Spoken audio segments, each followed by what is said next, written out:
They say that imitation is the most sincerest form of flattery. I truly believe that after today. I woke up this morning, birds were singing, the sun was shining. I pick up my phone and I look and I see a video of Ryan Bowling, the YAS champion, aka Rybo, aka Tom Izzo Jr. And I told myself, wow, it worked. I looked at that video and I'm like, I wanted to call you. I wanted to tell you how proud I was of you.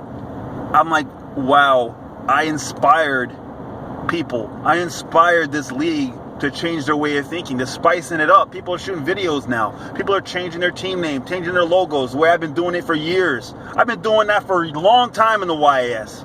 You talk about it each week that I go out there and I berate owners and I talk about how angry I am, how frustrated I am. You compared it to your plumber.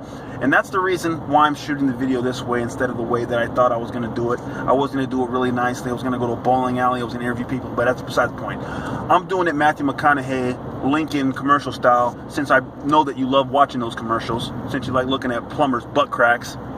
But you know what? I thought about, you're talking about my anger. You're talking about my frustration. I'm in first place. What the hell I got to be angry about? It's not anger. It's not frustration. It's not rage. It's punishment. And I'll tell you why, Ryan. Punishment because each week I do the calculations. I methodically draft my team, pick up players, make trades to make my team the best they can every week to win. I've been doing that for years. All right? And what I can't stand is owners, cupcake owners, that don't make moves, make cupcake-ass trades, that bench players like Drew Brees scoring 58 points and they still win by half a point. That's not right. That's not justice. That's wrong. And as the commissioner of the league, I'm biased. I can't be biased. I can't do anything about it. But you know what? This video is my outlet.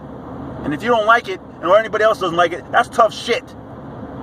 You talk about your plumber elbow deep in shit. Your team's elbow deep in shit. Your team's 5-4. Your guys are dropping like flies. You talk about Walmart. You should have taken yourself to Walmart and got yourself a how-to guide for fantasy football to learn how to handcuff your running back, because you didn't do that, and now it's going to cost you. That's your problem. And guess who's got the handcuff? I do. I made the move to get DeAndre Williams because you didn't do it. But you're too busy stroking Goldie and stroking God knows what else. But I tell you what, Ryan, week 10, you're going up against Simon Phoenix. And that's another thing I want to talk about that I don't understand, and maybe you can help me. You're brashing and flashing the belt around week 10. Where was it week 2? Where was it week 1? That's like the Miss America winning the pageant and then 9-10 months later bragging about it to her friends.